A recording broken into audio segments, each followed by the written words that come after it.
ஃபியூச்சர்ல சாஃப்ட்வேர் டெவலப்பர்ஸோட ஒட்டுமொத்த வேலையும் காலியாக போகுது.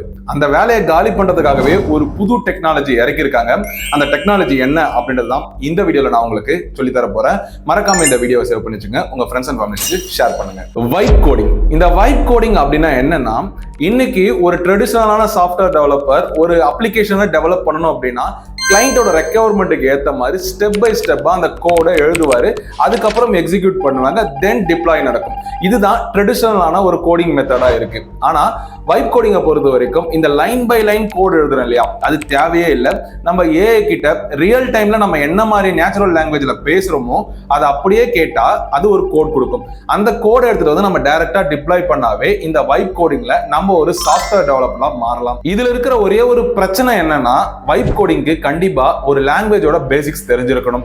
பேசிக்ஸ் தெரியல அப்படின்னா அந்த ஆர்டிபிஷியல் இன்டெலிஜென்ஸ் கொடுக்கிற கோட் சரியா தப்பானே உங்களால வேலிடேட் பண்ண முடியாது. என்னதான் ஃபியூச்சர்ல வைப் கோடிங்க்கு வந்து வேகன்சி கிரியேட் ஆனோம், இன்னைக்கு நிறைய பேர் வைப் கோடிங் பண்ணிக்கிட்டு இருக்காங்க.